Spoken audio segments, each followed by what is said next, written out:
panels waiting here since 10, so we'll now move to our panels. Austin, are you going to introduce the item?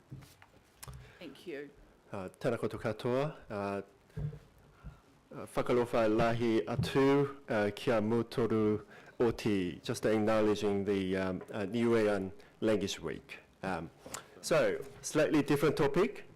We have now the chair and deputy chair of the Ethnic Peoples Advisory Panel, and following their presentation, we will be having the chair of the Youth Advisory Panel asking for your approval for their work program. So without further ado, I'd like to introduce Sunil Kaushal, the chair of the Ethnic Panel, and also J. Tang Taylor, the deputy chair.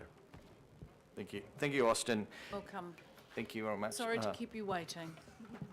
That's okay, Madam Chair. It was very interesting to see. Probably my first time here, but I can assure all of you it will be less than 5 minutes. So, kia ora, ni hao, and greetings. My name is Sunil Kaushal, and I'm the chair of Ethnic Peoples Advisory Panel. Kia ora, my name is Jade Tang Taylor, and I'm the deputy chair. And this here is Phoenix Grace Tang Taylor.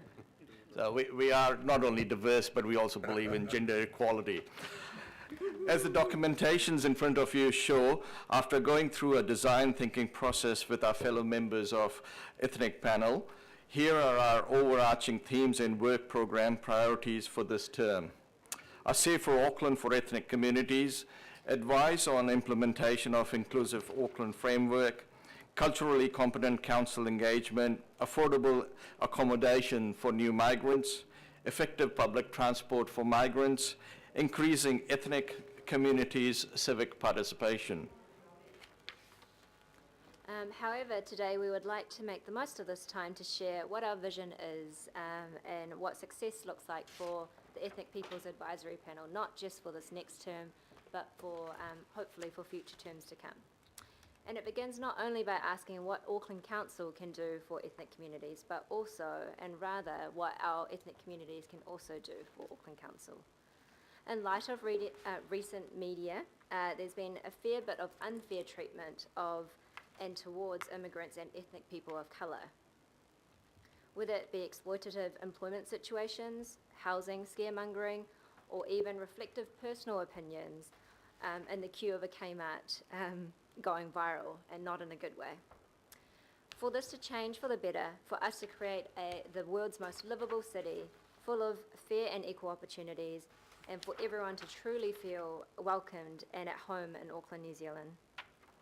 We believe that ethnic people need to also be the ones that stand up and advocate for them, not just influence, but also be in a position to make decisions that will affect our ethnic communities now and over the next 10 to 30 years, whether it be by the long-term plan or the Auckland Plan refresh. We believe that we need to encourage more ethnic people to share, to speak up, participate, and engage in the local government democratic process. For example, from submission to plans, broader community engagement, and even as simple as voting. We believe that we need to empower ethnic community leaders and influential individuals to stand up and against the issues their people are facing, to stand for Auckland Council, whether it be elected positions from local board or even to potentially councillors in the future. We believe that Auckland Council councillors should reflect the people and communities they are serving. And I have a dream of a future where there is a better ethnic representation right across all levels of Auckland Council. By 2038, stats show us that there will be more Asian ethnic people than Maori and Pacific people. And even though we, of course, need to respect our tangata whenua, first and foremost, I truly believe for everyone to feel that they have a fair and equal opportunities, they must be able to see themselves reflected in a system that governs us. But before then, we still have quite a lot of work ahead for the system and broader society to enable this to even be possible. How might we be the most super diverse city in the Southern Hemisphere? And to end, the Inclusive Auckland framework suggests diversity is our strength. Together, we are Auckland. So in conclusion, yes, in conclusion, less than 5 minutes, we can only hope and dream, right? And to do that, we need to take some decisive action so our dreams and hope become a reality. And these dreams and vision hopes are ingrained in our work program, which we have shared with you today, and seek your support to ensure it comes to fruition. Thank you on behalf of Ethnic Peoples Advisory Panel and the 200 ethnicities in Auckland for giving us your ear and attention to share these few minutes with you. And in conclusion, may we also congratulate Denise Lee, who is now a Member of Parliament, and look forward to working with her replacement to take this work forward. Thank you. Thank you. Thank you, Sunil and Jade. We might have, you're happy to move and move the adoption? I'm actually happy to second that. And we'll just take, I think, Councillor Casey, did you have a question? No, I was seconding it. Oh, okay. I'll let Councillor Casey can second it then. I'll put that. All those in favour, please say aye. Against? Carried. That happened quite quickly, but we'll just, hang on. Oh, sorry, but I just thought we were just doing our ethnic panel. No, it's both. Oh, sorry. I think we'll do them both? separately. Sorry. I think we'll thank our ethnic panel and then we'll thank our youth panel. And I think that's far more sensible because with the two work programs are quite separate and the two panels are quite separate. So I think if we divide the thanks equally, it would be good. If there aren't questions for our Ethnic Advisory Panel, I do just want to note, Sunil and Jade, I met with our Waitakere Ethnic Board last week and they are going gangbusters. They really are. And I think the linkages between what they're doing and what our regional ethnic panel are doing, we can build some real strengths and bridges between those. So Completely agree. thank you. Thanks for your awesome work. Right. I don't have a question, but I do have a comment, if I may. Comments fine. Well, just to say how impressed I attended the Ethnic Peoples panel on Monday, and I was just so impressed by the calibre of the panel members and the commitment. I mean, these guys have jobs and they put in hours and hours and hours in preparation for things like this. Thank you so much. I'm coming back. Thank you. Good. Excellent. All right. Well, please feel free to stay there and we'll move to our youth panel. So we have here Virginia Maka, the chair of the Youth Advisory Panel, supported by the lead and deputy lead officers, Mara Bebic and Amanda Kelly. Lovely. Welcome, team. Awesome. Thank you, Madam Chair. I just want to say good morning, committee members. Good morning, Madam Chair. It's really awesome to be here with you guys, especially given the time that you guys have put aside for, I guess, this presentation. My name is Virginia Maga. I am the chairperson of the Youth Advisory Panel. I am currently 20 years old, and I am Tongan. I'm also a university student at the University of Auckland, doing an arts degree in economics and politics. And so, like I said before, I really am thankful to be here with you all. Before I start, there's actually a presentation going on at the moment, and this is actually a slideshow of I guess a collation of pictures of the Youth Advisory Panel members. I felt that because they weren't able to be here, it would be a great opportunity for you guys to, I guess, familiarize yourselves with the panel members. And so hopefully if throughout this presentation you're able to, I guess, have a glimpse at some of the members, and they've also had their names and what local board they represent. Cool. Awesome. So I'm really pleased to present this work program. I think it's a pretty amazing work program. And it's the work program has basically been framed around the 7, I guess, key goals of the I Am Auckland plan, in which is Auckland's strategic plan for children and young people, in which this plan has definitely been a partnership between both the members and Amanda and Mara herself as well as myself and Damien, who couldn't be here, who is the deputy chairperson. And so we actually had a Google Docs circling around the members in which they were able to really provide, I guess, what sort of priorities they wanted to focus on in this work program, and I guess the direction they wanted to go in. And so we definitely came up with a lot of things such as, environment and sustainability, transport and accessibility, homelessness, youth engagement, and youth and civic participation. But one particular, I guess, priority I wanted to really touch on is the actual last priority is rangatahi ropu. And we definitely looked at the past work program of the past term and really looked at it and saw that this particular priority wasn't necessarily achieved to its best outcome. And we really wanted to, I guess, add more emphasis onto it and I guess make it, a more of a priority for us. And so we've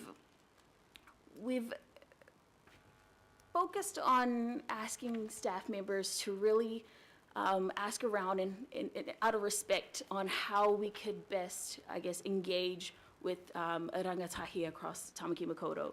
And so out of this, I guess, presentation and out of this session, I would really like to go away with a list of points if you guys have any, I guess, criticism or points on this particular work program in which I can take away with and present to I guess, the panel and, or even, I guess, an indication that there is an interest of opportunity to, I guess, work together or for the youth advisory panel to really, I guess, work with you in providing a youth perspective on whether it's policies or workshops that are going to be in place. Which, thank you, yeah. I'm open to any questions. Okay, now it's a pretty comprehensive work program you've got. So any questions, members? Councillor Philippine, Chair. and then Councillor Simpson. Chair, it's not a comment. Councillor Collins asked me to just to pass on a comment to everybody here. So firstly, my lawyer Lele Venetia, and he's got here, I am humbled to be the councillor for the Youth Advisory Panel. They are committed to strongly representing the views of the young people. The youth panel is awesome, full of hope for our and their futures. I am sorry I cannot be there as I'm in Wellington at a bereavement.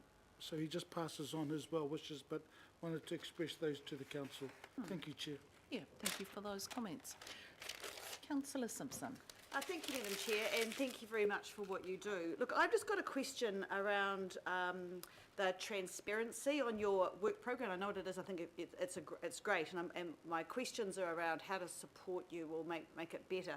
So where can we actually view the discussions or resolutions? Because, you know, one of the things in your work program you say is that one of the things is, for example, on the 24th of July, panel advised on council's engagement approach to youth communities.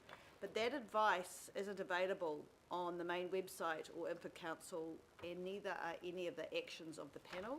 So I'm this is for Austin. I'm sort of quite keen around that transparency. The only minuted meeting is one from last month that basically is pro forma, and no future meetings are noted. So that's my first question about the transparency. And then my second question is, how can we check that your advice is actually being listened to? Again, it's about if the advice comes through, how do we know if that's been successful or how it's been embraced? Because I think what I'm really keen in seeing is an increase in especially across the whole panels really, but an increase in the feedback and implementation of your ideas. So I can't actually see how that occurs. So I'm interested in that. So Austin? So through Madam Chair, thank you for the question. So in terms of transparency, the open meetings will be and are available on council website. And also some of the closed meetings with staff members, they are not available because that's only for the panel members together with the staff to discuss some of the ideas for brainstorming and those ideas under development. But going forward, some of those resolutions and the ideas that come out of the meetings may be available on the website, and surely the resolutions and recommendations from the panels are directly passed to the liaison councillor, who can then share with the governing body. On your second point... Sorry, can I just stop you there? So can I just get that process right? So through the councillors report back to the governing body. Is that what you're saying? Liaison councillor, yes. Right. Okay, thank you. I don't think we've seen that, as you? No. No. Anyway, sorry, that's fine, thank you.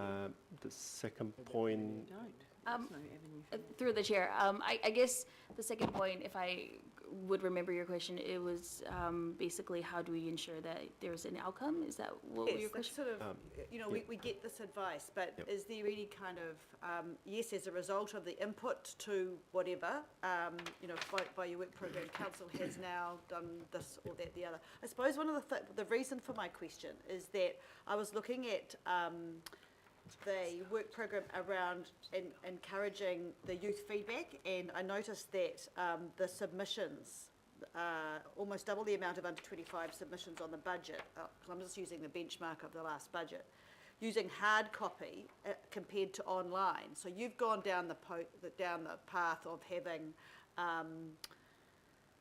forums for youth instead of actually potentially the online, which I would have gut feel thought that youth would have gone more online than the more traditional forums. So I'm kind of interested in the results. Through the chair, that is actually quite interesting. I think it was more of, although that individuals kind of gravitated towards handouts, I feel that because it was more of a face-to-face approach, it was kind of just like handouts were a lot easier rather than online. But in terms of like outcome, I think with your support in terms of, as well as Mara and Amanda's support as well, I think, and guidance as well, I think for the outcome, I think that purely would be represented from, I guess, the community forums that would take place, if that answers your question. In terms of, I guess, transparency and in terms of outcome really reflecting, I would assume that a lot of the discussions that would occur in I guess the outcome that would happen would be definitely from the community forums. Your question. It's a really good question, Councillor Simpson, and I think it does make us think a little bit about the role of the liaison councillors, not just to pop in and say hi and have a cup of tea. It's actually to make sure that that feedback and that information is gathered and is relayed around this council table. So I think that's a very timely discussion. Councillor Hills. Oh yeah, it was with your leave, Chair. Just a quick comment, just to thank you and the panel. I've stepped in place of Councillor Collins a couple of times and been really inspired with the group and your energy and your ideas for the future of Auckland and your positivity. And you know, you're focusing on some really big issues that you want to work in your work plan and what you want for Auckland and how you want to engage in the process after that. And granted, your the youth panel was started quite a bit after the other panels because of the process that we decided to go through as council to have 21 members as opposed to the smaller number. So you've only been able to have that one meeting. But I'm excited about what's to come, and just I'll be trying to come to the next few meetings as well. But I just want to say that I've been truly inspired sitting around the table about the ideas and the energy. So thank you. Thank you, Councillor Hills. Member Brown. I do acknowledge Councillor Simpson's question. I was keen on how it's measured, but in your civic thinking of engaging in greater participation, are you not undershooting it slightly insofar as you're just suggesting that you want to influence, you want to participate, but frankly, unless you're sitting at the table, then really who's listening? So the polite challenge I have to the group would be, if you shoot for Mars, you'll land on the moon. So my advice would be that you would be looking to lead such interactions because you are the youth.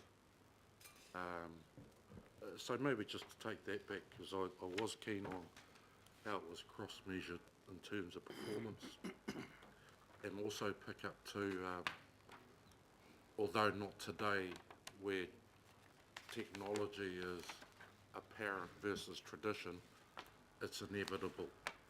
And so there is a degree of an assumption that it could be your group that assists the council on how that's designed and move forward into the next generation. So, but I'm excited for you. Thank you. Okay, thank you, Member Brown. That's a bit of challenging feedback to the panel. Member Wilcox. Yes, thank you through you, Chair, and congratulations. This is a great piece of work. It's a lot of work. So I suppose my question is really for officers, and that is on your rangatahi rōpū in your goal 7. I mean, I'm just trying to understand how is council going to support that, because I mean, in the I Am Auckland kaupapa, it was this issue with engaging with rangatahi and trying to integrate that kaupapa with and kaupapa Māori, that kind of fell away quite quickly. So I'm just trying to understand how as a council this is going to be supported, you know, because I hate to see unfinished goals. That's all. There are a couple of aspects. One, direct input into existing council policies and plans or activities. The Youth Advisory Panel has 4 members who identify themselves as Maori origin or of Maori descent. And their input into strategic plans or policies will be part of Maori views for Youth Advisory Panel. The second part is the strategic relationship with existing or potential rangatahi rupu, such as Te Uhumana Rangatahi. In the previous term, the Youth Advisory Panel engaged with the organization to understand how they can actually could support each other and develop the Maori views and advise based on shared understanding of the Maori views. So this term, the Youth Advisory Panel will look into what sort of models they will be doing in terms of their engagement with existing youth organizations, rangatahi Rupu youth organizations, and based on their discussions and the further development of the relationship, that goal is expected to be achieved. Yeah, supplementary to that, and that's very good. I like that answer. I suppose I'm just concerned for these, like you're saying, there's 4 people in this, Madam Chair, in this group that identify themselves as Māori. My concern for them is that often that bears a mantle of responsibility and kind of puts them out on a limb often. And I suppose this is where I'm looking for how is council going to support that? Because if they go out on a limb, the worst thing would be for someone like me to turn around and say, what are you talking about? Where did you get this from? And, you know, and then they're kind of just left hanging. And, you know, that's what we don't want to do. So I suppose I'll ask that question. Absolutely. So just to supplement to that question, that's why we need to be really clear that the Youth Advisory Panel members are not representatives of the young people across the whole Auckland. They have been selected based on their competencies and skill sets, and one of their key roles is to engage with wider youth, including rangatahi Rupu, to get wider voices across the Auckland region and make that a better youth voice on issues that Auckland Council needs to seek. So they are not representatives, but they are one of the engagement conduits between Auckland Council and wider youth. Good clarification. Last question, Councillor you. Cooper. Kia ora koutou. Just in terms of youth civic participation, and actually there's a few spelling mistakes in that one, but my question is, in terms of youth participation in local decision making, because that's not done here, it's done at every local board level. I was the past Youth Advisory Panel liaison, so I suppose I'm asking from that point of view that last time we had some local boards that really embraced the idea of a local youth council and it worked really well, others not so much. It just depended on each local board. So have you kind of gathered any ideas about what you can do to encourage local boards to really embrace the idea so that young people in their area can have a meaningful input into that local decision making? Through the chair, that's a really good question, in which a lot of these members are actually not a part of I guess a youth voice in their local area. But what we've done is, as the leadership team, we've encouraged them to communicate with their local boards and get to know their local boards, in terms of, as well as their local youth voices as well, in terms of making the most out of this opportunity and I guess this experience. In terms of encouraging local boards, it's quite hard, that one. I'm not too sure, how you would encourage a local board. But what we've done is we've provided, I guess, support to any of the members in which if they want to communicate with their local boards, they are more than welcome to communicate with them. Madam Chair, just in Mr Brown's vein, I think it's really important, if you think this is so important that as a youth advisory panel, that's something, that the advice that you're giving to the local boards, because it does seem to make a huge difference for each area. If they're really supported by the local board to have that voice, even a youth council, it can make such a difference. Got to be careful about their purpose, though. Well said. Okay, Well, right. Sorry, Yeah? it's all right. No? Yes, no? Would you like to move that we thank the youth panel for their input, councillor Cooper? Second. I will, yes, thank you. That'd be lovely. And seconded councillor Casey, and your point is well picked up. Yeah, it is in their work plan, Madam Chair, that's why I'm speaking to it. I'm not asking them to go outside of their brief. No, you are amplifying it. I'll put that recommendation. All those in favour, please say aye. Aye. Against? Carried. Thank you very much. Thank you for the challenging but very, very good work. It's appreciated. And to both panels, thank you. We So would have a break, Madam